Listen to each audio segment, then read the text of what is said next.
As U.S. economic pressure rises, has Tehran quietly rewritten the rules that will shape its next war? Is Iran now ready to strike first, replacing its old defensive posture with a far more aggressive military approach?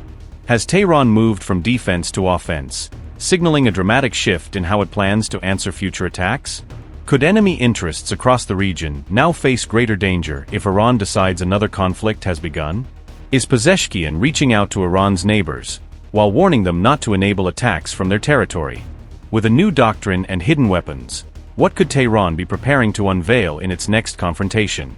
Iran's new war doctrine could put enemy interests across the region in the firing line, widening the possible targets of any future conflict. On August 26, Iran said its military doctrine had shifted from defensive to offensive, citing lessons Tehran says it learned during recent wars. Army spokesman Mohammad Akraminia said the new doctrine has already been implemented, with its effects visible in Iran's faster and broader military responses. Tehran's new posture could allow preemptive strikes when Iran deems them necessary, alongside retaliation extending beyond the scale of the initial attack. Akraminia said, and I quote, "Today, this change in doctrine has thankfully been implemented, and its effects are visible. We have shifted this military doctrine towards an offensive military doctrine.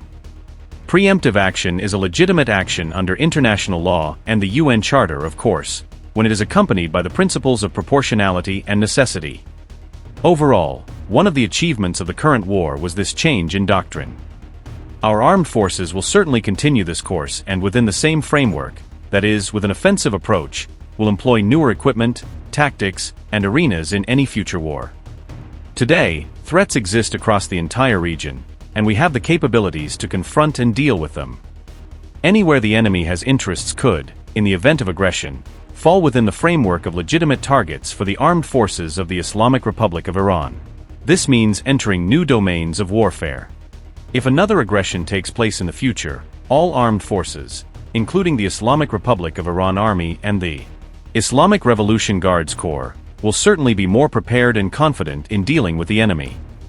Unquote.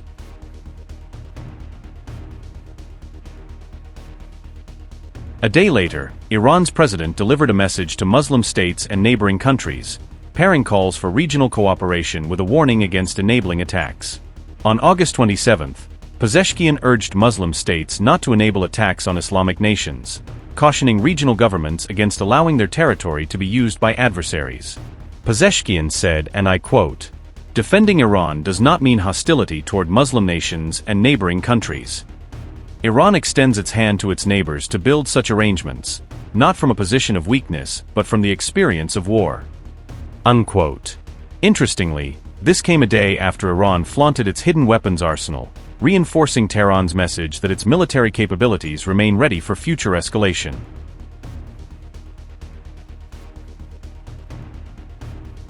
Footage circulated by the Geopolitics account on X reportedly showed Command 12 unmanned aerial vehicles positioned inside an Iranian underground military facility. The drones were seen lined up inside a fortified tunnel, before one UAV reportedly launched and accelerated through the enclosed passageway. The Command 12 is described by Iranian sources as the Iranian Army's first combat drone, designed and produced by specialists from the country's Air Force. Iran says the Command 12 can conduct combat operations using point-to-point missiles, while also supporting electronic warfare and reconnaissance missions. Iran's Command 12 drone has an overall length of approximately 5.4 meters, making it a relatively compact, unmanned aircraft. The drone has a wingspan of about 10 meters, providing the lift needed for long-endurance reconnaissance and combat operations.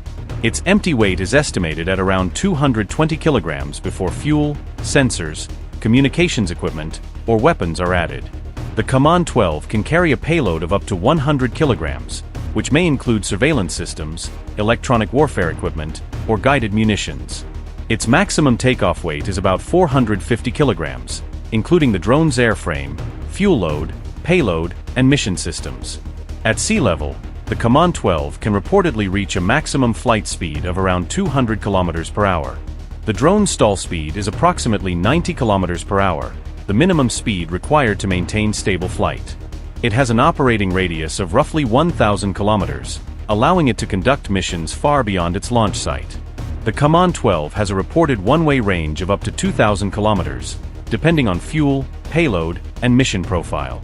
Its radio line-of-sight control range is approximately 100 kilometers, limiting direct operator control without relay or autonomous navigation support. The Command 12 can remain airborne for around 10 hours during a standard mission, giving it substantial persistence for surveillance or strike roles. The latest images of Iran's weapons facilities come as the United States faces growing pressure from depleted missile and air defense stockpiles after months of fighting. U.S. inventories of Tomahawk cruise missiles, Patriot interceptors, and THAAD missile defense interceptors have all been significantly reduced, with replenishment expected to take years in some cases.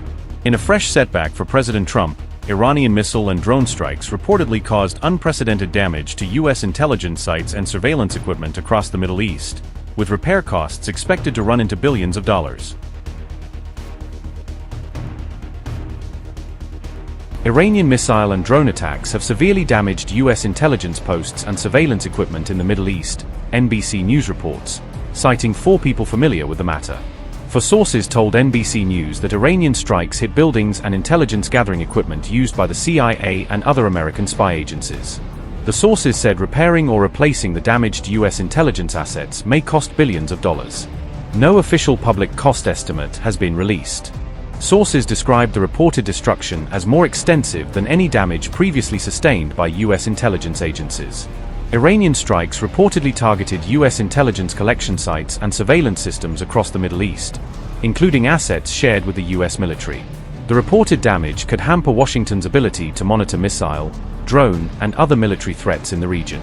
The full operational impact has not been publicly disclosed. U.S. intelligence agencies have not publicly confirmed the full scale of the damage, identified every site hit, or released a definitive repair estimate. The report comes amid continuing military and economic tensions between Washington and Tehran, following months of missile, drone, and airstrikes across the Middle East. The Pentagon is seeking a new family of maneuverable hypersonic weapons designed to overcome advanced enemy air defense networks. The Strategic Capabilities Office announced the Offensive Fires effort in an August 21 notice seeking defense industry participation. The program envisions weapons with different ranges, boosters, and payloads, allowing them to perform varied missions against different targets. The Pentagon said the weapons would be designed to maneuver past sophisticated enemy air defense networks and penetrate heavily protected areas. The SCO scheduled a classified industry day from September 14 to 16 to brief defense contractors on the planned weapons effort. The briefings are expected to cover highly sensitive program details across secret, top secret, and special access classification levels. The SCO plans multiple Phase 1 concept development prototype agreements to accelerate research and development of the new weapons. The notice did not disclose funding levels, production targets, or the number of individual weapon programs involved in the initiative. The new effort is separate from existing U.S. hypersonic programs that are already being developed by different military services. Meanwhile, the U.S. said it was keeping its military option open after imposing new sanctions as pressure on Iran continued.